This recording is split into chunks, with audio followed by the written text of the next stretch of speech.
Well, today marks 100 days in office for President Donald Trump in his second term. Inflation is still a top issue for voters. The Trump administration, though, says it's working to bring prices down across the board, but Americans are still seeing a mixed bag when it comes to groceries. Kelly Saberi has more from a Chicago grocery store. Food inflation is a major issue that the president ran his campaign on, and he promised to lower prices on day one.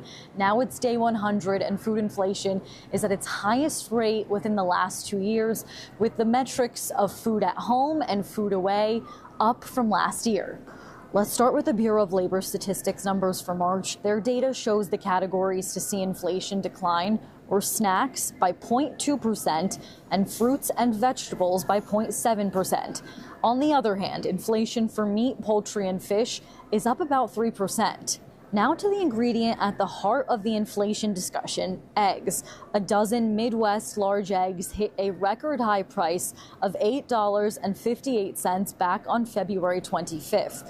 Prices cooled considerably to $3.77, and it's been that way for a couple of weeks. For some, it's a staple. For others, it's used in a variety of foods. But it seems for everyone we spoke to, they're still feeling the pinch.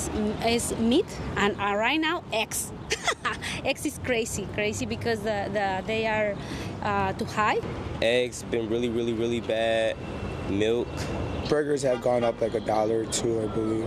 The good news is that it will cost you a little bit less to get to the grocery store. That's because the price of gas is down 50 cents from this time last year. In Chicago, Kelly Saberi, Fox 61. And President Trump's first 100 days in office have been a whirlwind of executive orders and policy changes.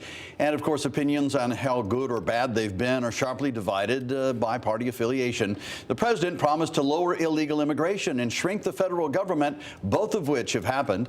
Many state Republicans say they support the administration. Connecticut Democrats are, of course, criticizing the administration. Democrats say Connecticut families are feeling the effects of a funding freeze to the Head Start preschool program.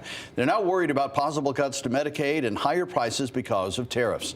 They say Connecticut's election infrastructure took a hit. Voter access is worse off, election security is worse off, election integrity is worse off, and election funding is worse off.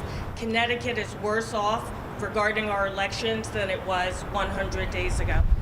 We've seen economic policies that are ultimately impacting business. We see right now businesses that were planning to make investments and to be hiring are stalling those investments because of the lack of certainty in the future. I still support the administration, and we ultimately have to see, though, ultimately the direction this country goes.